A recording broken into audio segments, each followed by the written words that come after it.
ஆவியின் பட்டயம் இது கிறிஸ்துவின் வசனம். ஆவியின் பட்டயம் கிறிஸ்துவின் வசனம் நித்திய ராஜ்ய புது வாழ்வு வழங்கும். ஆவியின் பட்டயம் நித்திய ராஜ்ய புது வாழ்வு வழங்கும். ஆவியின் பட்டயம். Welcome to EKN Bible school.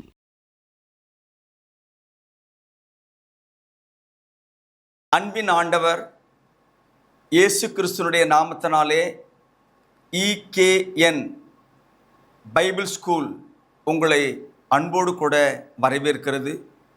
இதுவரை நாம் கற்றுக்கொண்ட பாடங்கள் உங்களுக்கு பிரயோஜனமாக இருந்திருக்கும் என்று நான் நினைக்கிறேன். ஏதோ வழிபோக்கனை போல அந்த பாடங்களை நீங்கள் கேட்காமல் வேத வசனத்தோடு அதை நீங்கள் உறுதிப்படுத்தி கொண்டிருப்பீர்கள் என்று நான் கிறிஸ்துவுக்குள்ளே நம்புகிறேன். இன்றைக்கி நான் பேச போகிற தலைப்பு ரொம்ப முக்கியமான ஒன்று. இதை நீங்கள் என் கூட எந்த அளவு வேதாகமத்தோடு பின்பற்றி வருகிறீர்களோ அந்த அளவு புரிந்து கொள்ள முடியும். உலகத்தோடு நாம் தொடர்பு கொண்டு அல்லது வேறு ஏதோ ஒரு குழுவோடு தொடர்பு கொண்டு இதை புரிந்து கொள்ள வேண்டும் அப்படின்னு நினச்சா இதை நமக்கு ஏற்றுக்கொள்ளக்கூடிய மனசு வராது. நான் முன்கூட்டி சொல்லிடுறேன். இதில் நீங்கள் ஏற்றுக்கொள்ளணும் அப்படின்னு நினச்சாலும் கூட மற்ற மக்களை பார்க்கும்போது நீங்கள் வழி தவறி போவதற்கு அதிகமான வாய்ப்புகள் இருக்குது. அன்பானவர்களே, இன்றைக்கி உலகத்தில் நீங்கள் எந்த மதமாக இருந்தாலும், எந்த நாடாக இருந்தாலும், எந்த மொழி பேசுகிற மக்களாக இருந்தாலும் அவரவர்களுக்கு சில பண்டிகைகள் இருக்கிறது. உலகத்தில் எல்லா மக்களுமே பண்டிகையை கொண்டாடுகிறார்கள். அதை குறித்து என்ன கேட்டீங்க அப்படின்னா எனக்கு அதை பற்றி ஒன்றும் தெரியாது. அந்த பண்டிகை கொடுத்தது யார், ஏற்படுத்தினது யார், எதுக்காக கொண்டாடுறாங்க, அதுக்கான காரணம் என்ன, அது எனக்கு அதிகமாக தெரியாது. ஒரு சில விஷயங்கள் நாம் தெரிந்து வைத்திருப்போம், ஒரு சில விஷயங்கள் நமக்கு தெரியும். அது இப்போது நமக்கு நேரத்துக்காக வேண்டாம். ஆனால் இஸ்ரவேலர்கள் என்ற ஒரு அமைப்பு, ஒரு கூட்டம், ஒரு குழு எப்போ உருவாச்சுன்னா ஆதியாக புத்தகம் 12ஆம் அதிகாரத்திலே ஆபிரகாம் என்கிறதான தம்முடைய தாசனை தேவன் அழைத்த போதுதான் இந்த தெரிந்தெடுத்தல் என்பது வந்தது. அவர் வழியாக வந்த ஈசாக்கு, யாக்கோபு, யாக்கோவின் பிள்ளைகள் 12 பேர், இவங்களை தான் இஸ்ரவேலர்கள் என்று நாம் அழைக்கிறோம். அன்பானவர்களே, இந்த ஆபிரகாமை தெரிந்தெடுத்து 500 ஆண்டுகால வாழ்க்கையிலே தேவன் ஆபிரகாமுக்கும் சரி, ஈசாக்குக்கும் சரி, அல்லது அவனுடைய பிள்ளையாகி யாக்கோபு, பேர குழந்தைகளாக இருக்கிற 12 கோத்திர தலைவர்களுக்கானாலும் சரி, இந்த நாளை நீங்கள் பண்டிகையாக அனுசரியுங்கள் அப்படின்னு ஒரு நாளையும் அவர் சொல்லலை. ஏறக்குறைய 500 ஆண்டு கால வாழ்க்கையில், அதாவது ஆபிரகாமுக்கும் இஸ்ரவேலர்கள் விடுதலையாகி வருவதற்கும் 500 ஆண்டு கால வாழ்க்கையில் எந்த பண்டிகையும் கொண்டாடினதா சரித்திரம் இல்லை. ஆதியாகமத்திலிருந்து நமக்கு யாத்திராகம புத்தகத்தின் குறிப்பான அந்த புஸ்தகம் வருகிற வரைக்கும். இப்போது தேவனே என்ன பண்ணுறாரு, ஒரு 500 ஆண்டு கால வாழ்க்கைக்கு பிறகு அவர்களை அழைத்து, இங்கே பாருப்பா, நான் உங்களுக்கு சில முக்கியமான நாளை கொடுக்குறேன், அந்த நாளை நீங்கள் பண்டிகையாக எனக்கு அனுசரியுங்கள் அப்படின்னாரு. லேவியராகம புத்தகத்தில் எடுங்களேன், 23வது அதிகாரத்தை எடுத்துக்கொள்ளுங்கள். லேவியராகமும் 23வது அதிகாரம் வசனம் 2 நான் படிக்கிறேன். நீ இஸ்ரவேல் புத்திரரோடு சொல்ல வேண்டியது என்னவென்றால், சபை கூடி வந்து பரிசுத்த நாட்களாக ஆசரிக்கும்படி நீங்கள் கூற வேண்டிய கர்த்தருடைய பண்டிகை நாட்களாவன. இந்த பண்டிகையை இஸ்ரவேல் மக்கள் போய், ஐயா எங்களுக்கு ஒரு பண்டிகை தான் நல்லா இருக்குமே அப்படின்னு தேவனிடத்துலையும் கேட்கல. இல்லை, அவர்களாகவே ஒரு கமிட்டி கூடி, வெறுப்பாக இருக்குதுப்பா, ஒரு நாள் ஸ்பெஷலாக இருந்தால் நல்லா இருக்கும், அந்த நாளை நாம் ஏற்படுத்தி கொண்டாடலாமே அப்படின்னு அவர்களாகவும் ஒரு பண்டிகை நாளை ஏற்படுத்தி கொள்ளலை. தேவனே அவர்களுக்கு சில பண்டிகைகளை உண்டாக்கி கொடுத்தார். இதுதாங்க வேதம்.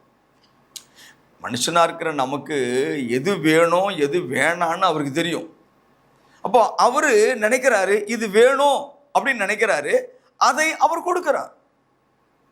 அவர் வேண்டான்னு நினைக்கிறத நான் நடுவில் கொண்டதை உட்கார வைக்க கூடாது, அது தப்பு.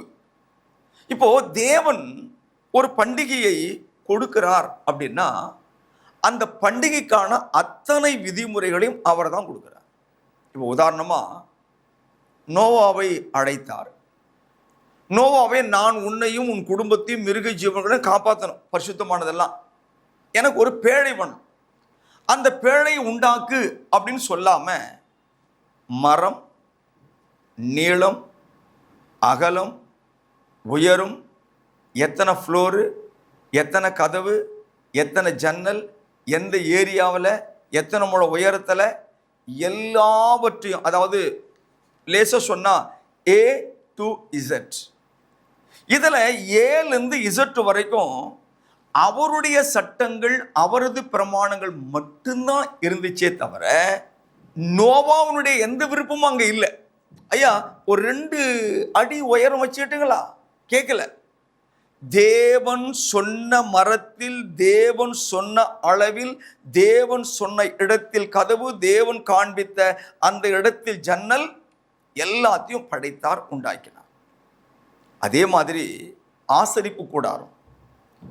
இஸ்ரவேல் ஜனங்கள் வனாந்தரத்திலே அவர்கள் 400 ஆண்டு காலம் பயணித்த போது தேவனை தொழுது கொள்வதற்காக அவர்களுக்காக தேவன் ஒரு ஆசரிப்பு கூடாரத்தை உண்டாக்க வேண்டும் என்று சொன்னார்.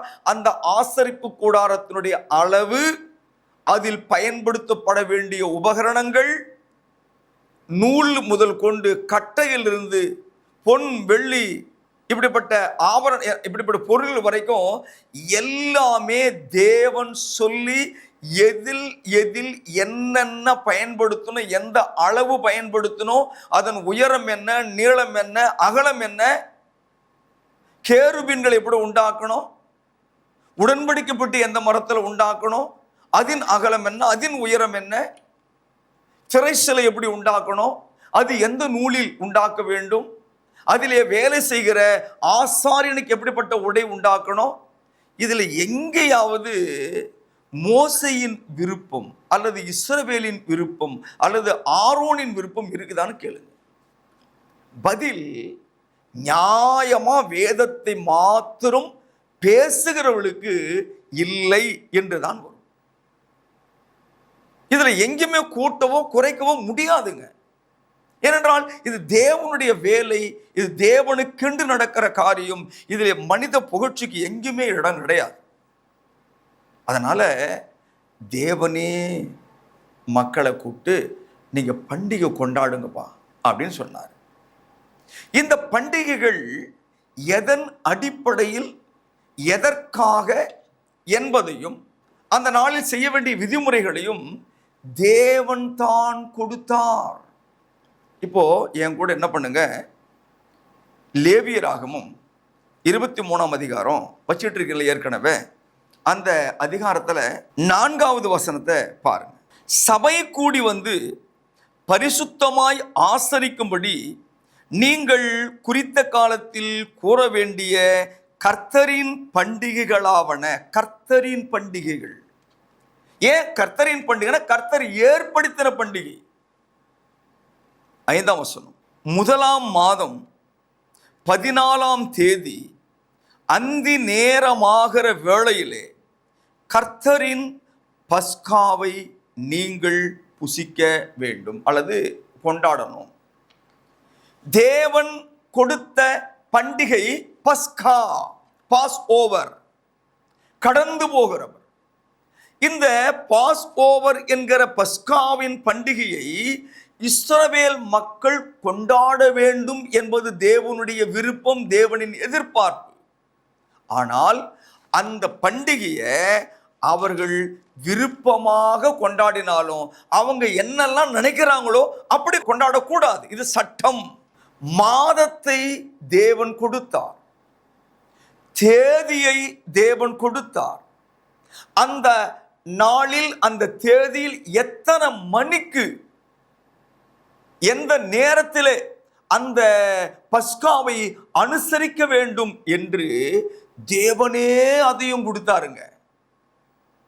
என் அன்பு தேவ பிள்ளைகளே, நியாயப்பிரமாணம் வேண்டும் என்று விரும்பி நியாயப்பிரமாணத்தின் ஆசீர்வாதமான சில காரியங்களை மாத்திரம் எடுத்துக்கொண்டு கடினமானவர்களை தள்ளுகிறவர்களே, அவளை பின்பற்றி போகிறவர்களே, கொஞ்சம் யோசியுங்கள். இந்த நாட்களில் கிறிஸ்தவம் கொண்டாடி கொண்டிருக்கிறதான பண்டிகைகள் கர்த்தருடைய பண்டிகையா? முதல் கேள்வி. கர்த்தர் ஏற்படுத்தின பண்டிகையா? இரண்டாவது கேள்வி. ஒருவேளை நீங்கள் ஆம் கர்த்தர் தான் ஏற்படுத்தினார் என்று நீங்கள் பதில் கொடுப்பீர்களே, ஆனால் அதற்கான தேதியை யார் கொடுத்தது? அதற்கான மாதத்தை யார் குறித்தது? அதற்கான நேரத்தை யார் கொடுத்தது? அதிலே கடைபிடிக்கப்பட வேண்டியதான நிபந்தனைகளை யார் கொடுத்தது?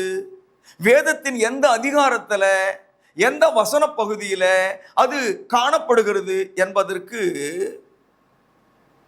நமக்கு வாய்ப்பு இருக்கணும் இல்லை, இடம் இருக்கணும் இல்லை. இருக்குதா அப்படின்னு பார்த்தா இல்லை. சரி, நாம கர்த்தருடைய பண்டிகைக்கு நான் வந்துடலாமே. இந்த பஸ்கா என்ற பண்டிகையை தேவன் ஏன் கொடுத்தார்? நோக்கம் என்ன?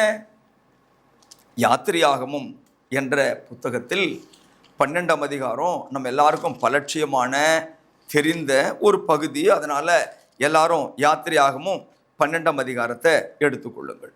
2வது வசனம் வாசிக்கிறேன்.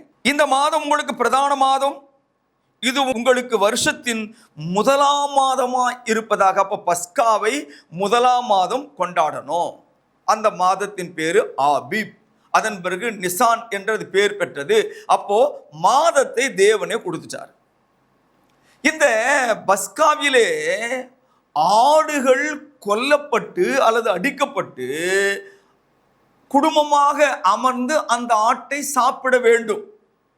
சரி, அந்த ஆட்டை என்னைக்கு, எப்போ, எப்படி அப்படின்னு பார்க்குறோமா? இப்போ நம்ம கொண்டாடுற பண்டிகையில் நேர கடையில் போய் காசு கொடுத்து கறியை வாங்கிட்டு வந்து பிரியாணி சமைச்சு இல்லை குழம்பாக்கி நல்லா சாப்பிட்டு வயிறார ஏப்பம் போட்டு படுத்துக்குவோம். இது நம்ம கொண்டாடுற பண்டிகை. ஆனால் தேவன் கொடுத்திருக்கிற பண்டிகை என்ன சொல்றாரு? 3ஆம் வசனத்தில், நீ இஸ்ரவேல் சபையார் யாவரையும் நோக்கி இந்த மாதம், அதாவது முதலாம் மாதம் ஆபிப் மாதத்தில் 10ஆம் தேதியில் வீட்டு தலைவர்கள் வீட்டுக்கு ஒரு ஆட்டுக்குட்டியாக ஒவ்வொருவரும் ஒவ்வொரு ஆட்டுக்குட்டியை தெரிந்து கொள்ள கடவர்கள். இது சட்டமா இல்ல அபிப்பிராயமா? இது சட்டமா கட்டளையா இல்ல அவங்க விருப்பத்துக்கு நீங்க ஆடுகளை தெரிந்தெடுத்துக் கொள்ளுங்கள் அப்படின்னு சொன்னாரா? இல்லை. பண்டிகையை ஏற்படுத்தினவர், அது அவருடைய பண்டிகை, இது கர்த்தரின் பண்டிகை. ஆகவே கர்த்தரின் பண்டிகையை எப்படி கொண்டாட வேண்டும் என்ற அந்த விதிமுறைகளுக்கு கொடுக்கக்கூடிய உரிமை தேவனுக்கு மட்டும்தான் இருக்கிறது, வேற யாருக்கும் இல்லை. பஸ்காவுக்கு அடிக்க வேண்டிய ஆட்டுக்குட்டியை தெரிந்தெடுத்துக் கொள்ள வேண்டிய நாள் எது என்றால் 10ஆம் தேதி. 9ஆம் தேதி தேர்ந்தெடுத்தா என்ன ஆகும்? தப்பு. 11 தேர்ந்தெடுத்தா தப்பு. அங்கே சட்ட விதிமீறல் இருக்கிறது, புரிந்து கொள்ளுங்கள். அந்த ஆட்டுக்குட்டி, ஒருவேளை ஒரு வீட்டில் 2 பேர் தான் இருக்கிறாங்க, புருஷன் பொண்டாட்டி, இந்த ஆடு கொஞ்சம் பெருசாக இருக்குது, இது எங்களுக்கு கொஞ்சம் அதிகமாக இருக்குது அப்படின்னா வேற குடும்பத்தவங்க சேர்த்துக்கிடலாம். நல்லா கவனிங்க, வேற குடும்பத்தவங்க சேர்த்துக்கிடலாம். இந்த பஸ்காவினுடைய முறை இதுதான். சரி, தேவன் அந்த ஆட்டை பற்றி என்ன பேசுகிறார்? யாத்திரையாகமும் 12ஆம் அதிகாரத்தில் 5ஆம் வசனம், அந்த ஆட்டுக்குட்டி பழுதற்றதும் ஆணும் ஒரு வயது உள்ளதுமாய் இருக்க வேண்டும்.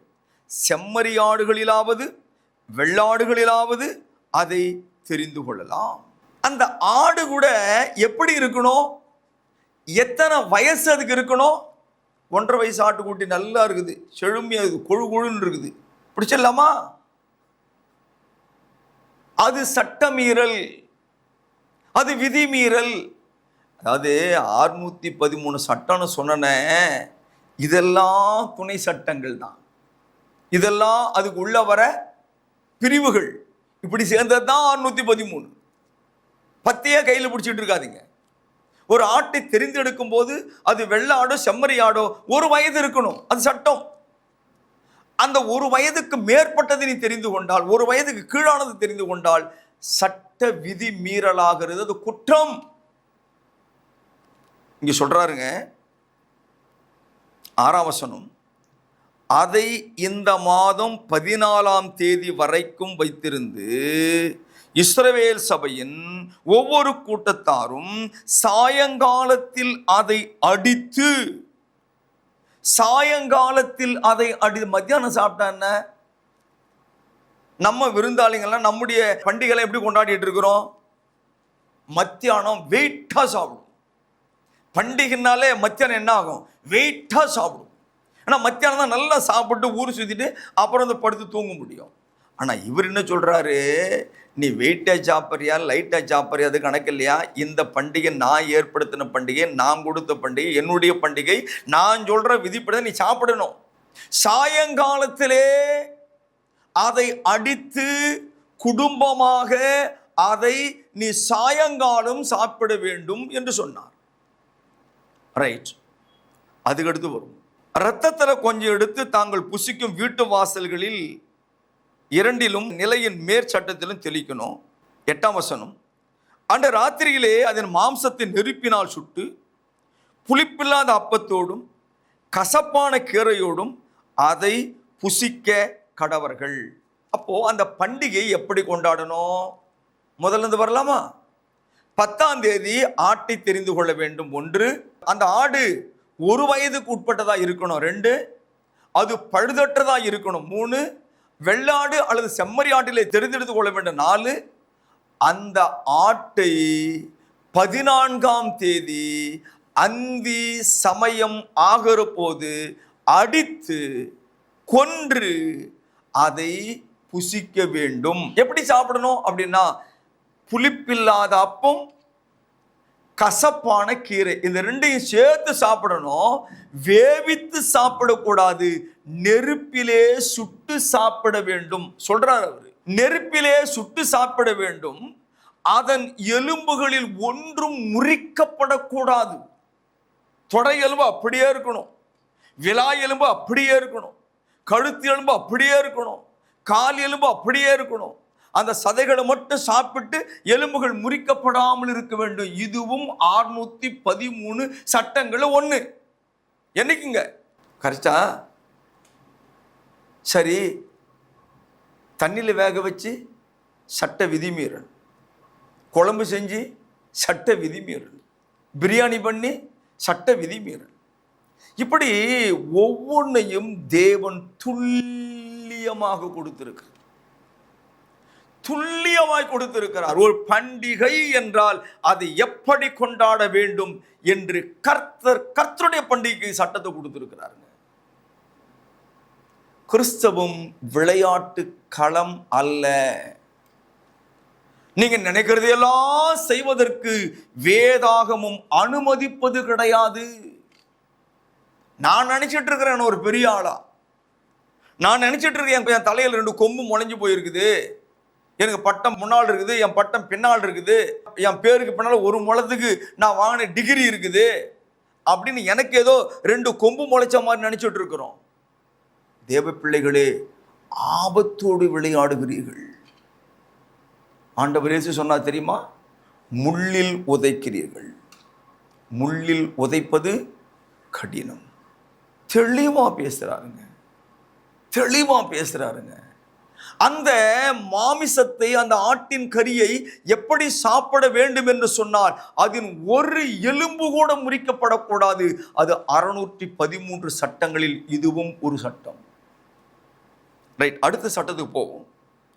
12ஆம் அதிகாரத்தில் 9ஆம் வசனம் வாசிக்கிறேன். பச்சையாயும் தண்ணீரில் அவிக்கப்பட்டதாயும் அல்ல, அதன் தலையையும் அதன் தொடைகளையும் அதற்குள்ள யாவையும் ஏகமாய் நெருப்பினால் சுட்டதாய் அதை புசிப்பீர்களாக. 10ஆம் வசனம், அதிலே ஒன்றையும் விடியற்காலம் மட்டும் மீதியாக வைக்கக்கூடாது. இது இன்னொரு சட்டம், துணை சட்டம். விடியற்காலம் மட்டும் அதிலே மீதியாய் இருக்கிறதை அக்கினியால் சுட்டெரிப்பீர்களாக, இது ஒரு சட்டம். அதை புசிக்க வேண்டிய விதமாவது. இப்ப மறுபடியும் இன்னொரு அது ஒட்டுமொத்த சட்டத்தை கொடுக்கிறார். நீங்கள் உங்கள் அறைகளில் கச்சையை கட்டி கொண்டு சட்டம், உங்கள் கால்களில் பாதரட்சை தொடுத்துக் கொள்ள வேண்டும் சட்டம், உங்கள் கையில் தடி பிடித்துக் கொள்ள வேண்டும் சட்டம், அதை தீவிரமாய் புசிக்க வேண்டும் சட்டம். இத்தனை சட்டங்கள், நியாயப்பிரமாண சட்டங்கள், 613 சட்டங்கள் இந்த தேவனுடைய பண்டிகையில் கொடுக்கப்பட்டிருக்கிறது. அன்பான தேவ பிள்ளைகளே, மனம் திறந்து பேசுங்கள், மனசாட்சியோடு பேசுங்கள். நான் கொண்டாடி கொண்டிருக்கிறதான, அதாவது கிறிஸ்தவர்கள் கொண்டாடி கொண்டிருக்கிறதான எந்த பண்டிகைக்காகிலும் இது போன்ற விதிமுறைகள் இருக்கிறதா? வேதாகமத்தின் சட்டங்கள் இருக்கிறதா? வழிகாட்டுதல் இருக்கிறதா? இதெல்லாமையா பேசிட்டு இருப்ப, எங்களுக்கு ஆசீர்வாதமான செய்தியை கொடுப்பேன்னு பார்த்தா இதெல்லாமா பேசிட்டு இருப்ப. அந்த மாதிரி செய்தியை கொடுக்க 1000 பேர் டிவியில் பேசிட்டு இருக்காங்க. வேதம் வேணும், சத்தியம் வேணும், சத்தியத்தின்படி வாழணும், பரலோகத்துக்கு போகணும், நியாய தீர்ப்புல ஒரு சரியான தீர்ப்பு எனக்கு வேணும் என்று நினைத்தால் இந்த பாடத்தை கூர்மையாய் கவனியுங்கள். இதுதான் பரலோகம் கொண்டு போகிற சத்தியம். தேவன் ஒவ்வொன்றையும் அளந்து கொடுத்திருக்கிறார். இவ்வளவுதான் ஆட்டுக்கு வால் அளந்தார்ல, அந்த மாதிரி அளந்து கொடுத்திருக்கும் போதே மனுஷன் இவ்வளவு உயரம் குதிக்கிறான். அப்படின்னா இத்தனை பண்டிகை கொண்டாடும்படி அந்த கிறிஸ்தவ மக்களை தூண்டுகிறான் என்று சொன்னால், வேதத்துல மாத்திரம் ஒரே ஒரு சின்ன இடத்துல ஒரு கேப்ல ஏதாவது ஒரு வார்த்தை விட்டிருந்தாரு தேவன், வேதத்தையும் மறுபடியும் திரும்ப எழுதியிருப்பான். சரியா புரிஞ்சுக்குங்க. தேவன் கொடுக்கும் கர்த்தருடைய பண்டிகை விதிமுறைகளோடு கொடுக்கப்பட்டது, மனித விருப்பத்திற்காக அல்ல. இதுல எதை இஸ்ரவேலன் மாற்ற முடியும் சொல்லுங்க? தேவன் நமக்கு கொடுத்திருக்கிற பிரமாணம், சட்டம், உபதேசம். அதனால சகோதரர்களே, நான் ஒரு பண்டிகை தான் பேசியிருக்கிறேன், அடுத்தடுத்த பண்டிகை உண்டு. இதில் நீங்கள் என்ன பண்ணுங்க, வசனத்தை எடுத்து வச்சுக்கிட்டு தேடுங்க. தேவன் இவ்வளவு விதிமுறை கொடுத்துருக்கிறாரா அப்படின்னு தேடுங்க. நான் மறுபடியும் லேவி ராமத்தை வரேன். 23வது அதிகாரம் 5ஆம் வசனத்தை நான் வாசிக்கிறேன். 1ஆம் மாதம் 14ஆம் தேதி அந்தி நேரமாகிற வேளையிலே கர்த்தரின் பஸ்கா பண்டிகையும் அப்படின்னு சொல்லிட்டு, அந்த மாதம் 15ஆம் தேதியிலே கர்த்தருக்கு புளிப்பில்லா அப்ப பண்டிகையும் அப்படிங்கிறார்.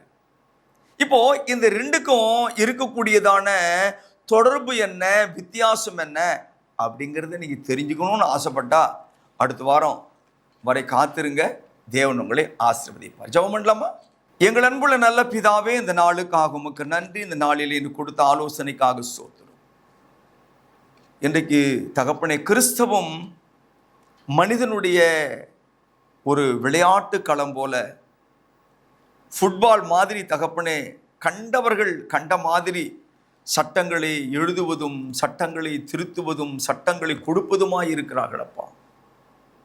வேதத்தின் சட்டங்கள் வரைமுறைப்படுத்தப்பட்டது, அதில் கூட்டவோ குறைக்கவோ எங்களுக்கு எந்த அதிகாரமும் இல்லை என்பதை மனப்பூர்வமாக இந்த சத்தியத்தை கேட்டவர்கள் ஏற்றுக்கொள்ள கிருபை செய்யும். அப்பா, பண்டிகை வேண்டும், ஜனங்கள் அதை விரும்புகிறார்கள், உம்மிடத்தில் எதிர்பார்க்கிறார்கள். ஆனால் ஒரு பண்டிகை கொடுக்கும் பொழுது எவ்வளவு அர்த்தத்தோடு அதை நீர் கொடுத்திருக்கிறீர் என்பதை புரிந்து கொள்ள இரக்கம் செய்யும் அப்பா. இதோ இந்த நிகழ்ச்சியை கேட்டுக்கொண்டிருக்கிறவர்கள், வியாதி உள்ளவர்கள், பலவீனமானவர்கள் யாராயிருந்தாலும் அவர்களுக்கு வியாதிகளை குணமாக்க வேண்டும் என்று செபிக்கிறோம். திருமணமாகாத பிள்ளைகளுக்கு திருமண வாழ்க்கையை ஆசீர்வாதமாய் மாற்றித்தாரும். திருமணமாகி பிள்ளை வேறில்லாதவர்களுக்கு தேவன் தாமே கர்ப்பத்தின் வாசலை திறந்துதாரும். எங்கள் அன்புள்ள பிதாவே, படிக்கிற பிள்ளைகள் கவனத்தோடு படிக்க இரக்கம் பாராட்டும். படிக்கிற காலங்களிலே தகப்பனை தேவனுக்கு பயந்து வாழ சீர்கேடான பழக்க வழக்கங்களுக்கு விலகி இருக்க தேவரீர் பிள்ளைகளை நீர் உம்முடைய கிருபையினால ஆசீர்வதிக்க வேண்டும் என்று ஜெபிக்கிறேன். கடன் தொல்லையிலே, மன உளைச்சலிலே, மன பாரத்திலே, குடும்பத்திலே சமாதானம் இல்லாமல் நிம்மதி இல்லாமல் இருக்கிற மக்களுக்கு நிம்மதியை தாரும். தேசம் சமாதானத்தோடு வாழ இரக்கம் செய்யும். இயேசு கிறிஸ்துவின் நாமத்திலே ஜெபிக்கிறோம் எங்கள் நல்ல பிதாவே, ஆமென். உங்கள் கேள்விகளை என்னிடத்தில் கேளுங்க. சந்தேகம் இருந்தால் திரையில காணுகிற அந்த கைபேசிக்கு தொடர்பு கொண்டு பேசுங்கள். தேவன் உங்களை ஆசீர்வதிப்பாராக. ஆமென்.